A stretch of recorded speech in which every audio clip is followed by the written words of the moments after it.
I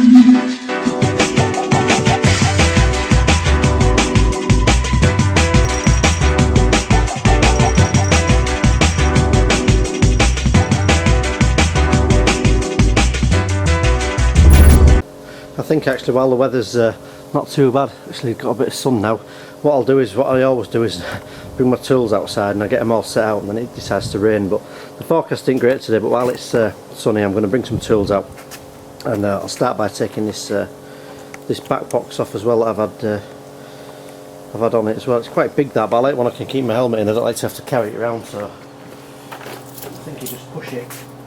It's only cheap as well. I think you have to unlock it. There's a button and you just push and that box comes off. And what I need to do next is just take this shelf off, this rack off the back, take the seat off, take these few panels off the back. It's not a big job, so I'm going to do that now.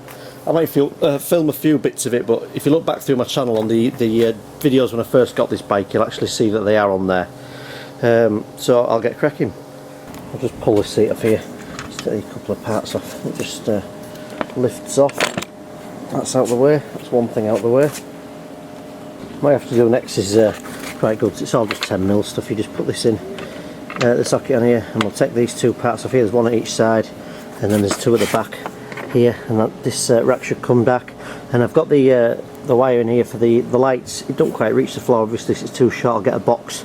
I'll just let it all rest on there, so it's not just pulling on any of the wires. So I'll undo those now. I've just decided, actually, with a little bit of safety in mind, I'll just disconnect this battery first, and then I'll take this this rack off the back of this bike. I'll just pull this battery out just before I forget. I've got a little magnetic dish here.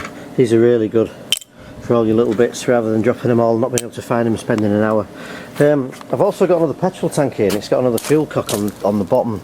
Now I remember having problems with this when I rebuilt the bike. There's like a diaphragm in it, and they're all, to be honest with you, they're all past it. They're all dirty inside. And I don't really want to run it without it on. It should be on the bike, so I think I found a replacement part to the distance between these two holes here was 34mm, but I've got this one and I've got the one that's on, but I might just buy another one of those. So I've had a very, very small leak on the bike, and I'm not sure if the rubber seal on the back of this isn't sealing really tight against the tank, so occasionally it might just let out the odd drop. I'm not sure. But I can't get this off at the minute, so what I've been doing while I'm out here is I just keep spraying it with WD-40, and rather than do what everybody's done in the past and round this off, what I'll do is I'll get an impact driver in an hour's time when I've soaked it off, and I won't hit it with a hammer. I'll just actually turn it with the impact driver in, and the amount of times I've done that and freed something off without having to damage anything is great. So just while you're working on something else, it's always an idea to do that sort of thing. Just give you a chance to get it off and not have to wait so long afterwards. I've made great use of this Briggs & Stratton 35 Classic, just actually holding up the wiring from all hanging down. I've got these back panels off, just a few screws later. The worst bit about this bike for me is this air filter cover, getting it on here. Every time I try and get it on here, onto this carburettor, it's a real pain. What I normally do is I normally just got some boiling water and I put this in it. I just put it in and soften it up and pop it on, but it moves about all the time, and unless you get it on right, of course the carburettor won't run properly. So I'll take off, there's one bolt underneath here, I'll just pull that out and we'll pull this air filter box off.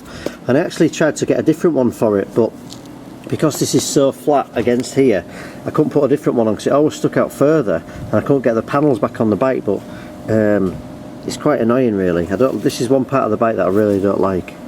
It's probably been about 20 minutes now since I fired it up, so I'm going to fire this bike up. I'll have to kick it off, so take the battery off, just see if it starts now. Turn the air filter off. I'm going to try a few things.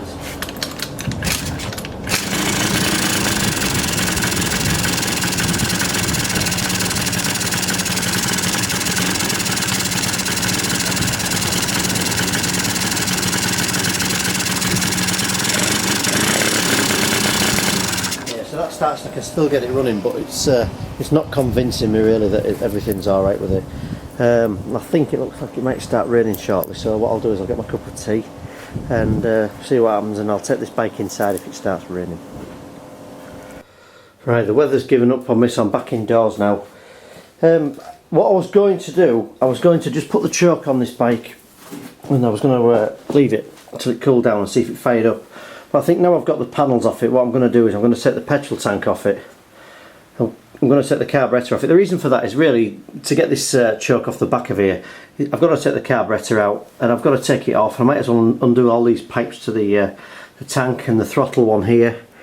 I'll take this cover off, I'll have a look at the spark plug, and while I've got it in bits I might as well do everything. I might as well put another plug in it, drain the fuel out underneath the petcock where the fuel filter goes in here down at the bottom. I'll have a good look in there, make sure there's no dirt, because it's an old bike this, as I say, it's a 1987, 1988 I think bike. There's a little bits of rust and the tank ain't brilliant, so I'm going to clean all that out, clean the fuel filter out in there, blow these air lines out or replace them. I'm going to put another choke on here, put another plug in, and make sure everything's clean. And if I eventually get this ultrasonic cleaner, I want to clean this carburettor off. I've done it myself with carb spray and blown it out with the compressor, and as I say, it does run alright, but that was where this idea of this series of videos came from.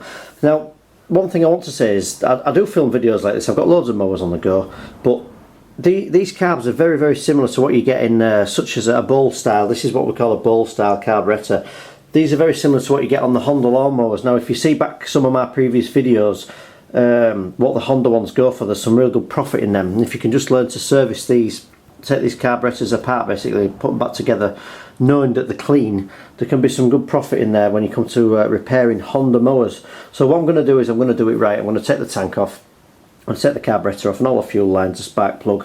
We'll disconnect everything and we'll take it all to bits, and then we'll put it all back together, and hopefully it should eliminate a lot of these starting problems. If it doesn't, I'll be disappointed, but you know, it's not the end of the world. It's not an essential thing to me, this bike, but I like to be able to use it and go into town on it and sort of leave it all day and know that when I jump back on it, it's going to fire up and I'm going to get home even if it's cold out. So I'll start taking this to bits, I think. I've got a handy helper here, haven't I, mate? I'll leave it. Can you hear it? Can you hear it?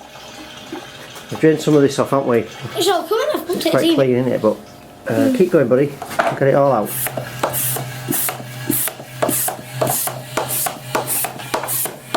That's it. We've had to waste a little bit of that. I got a lot of it out of the hose and we've just put it back in the tubs. It was really clean. I put it through, filtered it through one of my all of it? funnels. Yeah, keep going a bit and we'll just make sure it gets all out. So whatever don't come out of the top will come out the bottom. Right, pal, let's try that. Listen, take a listen. I think most of it's gone, mate. That should do us. Right, you've got to have a stand outside a minute because it smells quite a bit of petrol, doesn't it? That's it. Just go out here. Oh, there's your dart ball that you had. Yeah, man, I don't want to get my darts. Do you know any darts songs? What about Only One Phil Taylor? Do you know that one? Sort of. Do you want to do that one for me? Nah. Go on. Shall I do it with you? No. No, he likes that Phil Taylor song. Anyway. Right, so I'm going to take this carburettor off. What I need to do first of all, I don't know if I can film and do, if you can see. Let's just have a look here. There's actually, where the carburettor plugs into this inlet manifold, it actually tightens up on a, there's a massive Jubilee clip that goes round. So I need to undo that first, and then I can start taking these parts off and pull all this off. I'll try and film it as I go. Yeah, go. So, just trying to get in here. It's quite awkward to get in actually. I'm not sure if I normally do it with this small driver or if I get a big one, such as this. Try going down the back of it. I can't actually remember exactly how I got in, so let's just have a look. I'm sure it was a small one. I might even have a smaller one than this. Just a little bit fiddly to get in. It's quite tight actually. These are the fiddly little bits that you don't really want to have to do too often.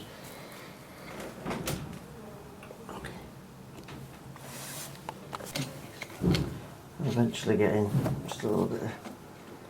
That's just got started off. Getting a little bit better. Now I've got my mobile cameraman as well, that helps, doesn't it? Yeah. You like helping your dad, don't you? Yeah. It's a real pain, this. I'll just undo that bit. This should just unclip. It does just pull out. And that's the carburettor off, so what I need to do next is take this, let's just see if I can get the right driver. Take this choke off. Get a proper driver, I'll get a bigger one than that.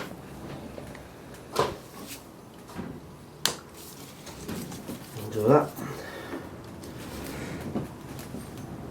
Right, I'm just going to spray that with a little bit of WD-40 so I don't want to round anything off. I've just got this impact driver. The reason I like to use this is because of the weight of it. It saves rounding stuff off. You don't always need to hit something with one of these. The actual weight of this